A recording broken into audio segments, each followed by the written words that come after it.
Bonjour à toutes et à tous, j'espère que vous allez bien. Aujourd'hui on se retrouve pour une toute nouvelle vidéo. Aujourd'hui Bitcoin à 0%, tout le marché crypto à peu près à 0%, pas beaucoup de volatilité. Donc dans un premier temps, dans cette vidéo, on va aller voir des petites news sur Twitter. Ensuite, on ira directement voir le Bitcoin. On ira également voir le S&P 500. Je pense que ça peut être intéressant de faire un petit récap dessus. On ira voir le trade sur Solana qui se porte plutôt bien. Et pour finir, on ira analyser le DYDX. Également, je vous rappelle que le giveaway sur Twitter est toujours actif. Donc n'hésitez pas à aller participer. Ça se termine dans une semaine. Et également, si vous avez des cryptos que vous voulez que j'analyse, donnez-les-moi en commentaire et je les analyserai dans les prochaines vidéos. Allez, c'est parti. Donc petit graphique très intéressant sur l'inflation brésilienne. On était jusqu'au deuxième trimestre à 13,75% de taux d'intérêt. On a baissé au mois d'août de 50 points de base, c'est-à-dire 0,5%, pour nous retrouver actuellement à 13,25%. C'est très intéressant de voir ce que prévoient les économistes. On peut voir qu'ils prévoient une baisse des taux d'intérêt assez agressifs à partir de la fin de l'année pour repasser à 11,75 et ensuite en 2024 et 2025 se maintenir autour des 8,5%. On peut voir vraiment la banque centrale brésilienne a été plutôt forte parce qu'on se retrouve avec une inflation autour des 4% actuellement. Et c'est très bien pour un pays très peu développé comme le Brésil, entre guillemets, d'avoir une inflation qui est maîtrisée par rapport à l'Argentine où l'inflation dépasse les 100% annuels. Donc c'est très bien, je suis content pour les Brésiliens. Donc à présent, on est sur notre trade sur le Solana. On peut voir qu'on est venu mitigated cette supply juste là, ce qui m'a permis de trail mon stop juste ici lorsqu'on a cassé la structure ici.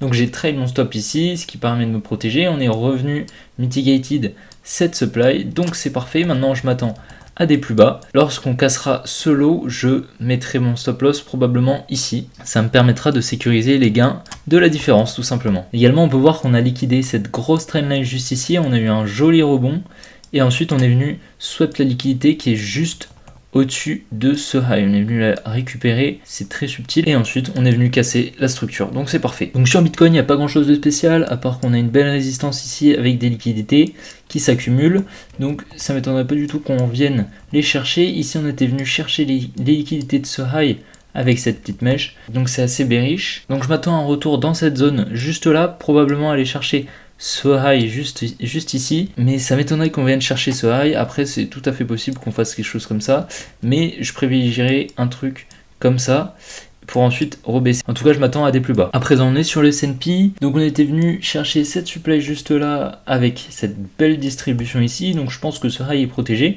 Maintenant, qu'est-ce qu'on voit ici? On a un gap. Donc, ça m'étonnerait pas du tout qu'on vienne le chercher. En plus de ça, on a des equal high juste là avec une grosse résistance ici. Donc, pas mal de liquidités qui s'accumulent. Donc, j'étais quand même rentré en trade juste ici dans la distribution. Donc, l'analyse s'exécute assez bien. J'ai trade mon stop juste ici. On a failli venir le chercher. Donc, ça m'étonnerait pas honnêtement qu'on vienne faire quelque chose comme ça, redescendre et remonter. Donc je pense que je vais cut juste ici le trade parce que le fait qu'on ait beaucoup de liquidité ici, ça me dérange un petit peu. Et une fois qu'on viendra combler ici, venir dans cette supply juste ici, je m'attends à des plus bas. Donc à présent sur le DYDX en daily, on peut voir qu'ici on a des equal lows, ici on accumule énormément de liquidités. Donc personnellement pour moi on est totalement bearish et on va très clairement venir chercher ces niveaux de liquidité. On était venu chercher ces equal high juste ici et ça ne m'étonnerait pas du tout que ce high soit temporairement protégé. Donc à plus court terme, je m'attends à une hausse ici pour revenir par là dans cette supply et ensuite redescendre. On voit clairement qu'on accumule énormément de liquidités et c'est assez pertinent qu'on ait cette supply juste ici. Donc voilà, en 4 heures, ce que je verrai, c'est une chute pour venir chercher ce niveau de liquidité, pour remonter et ensuite redescendre ici. Et puis c'est assez pertinent parce que si on descend en 15 minutes, on voit qu'ici on a liquidé un gros niveau de résistance avec de l'inducement ici, avec de l'inducement juste là. On est venu liquider et en plus de ça, on est revenu dans ce gros bloc institutionnel juste ici. Donc c'est assez confluent. Maintenant, je m'attends à des plus bas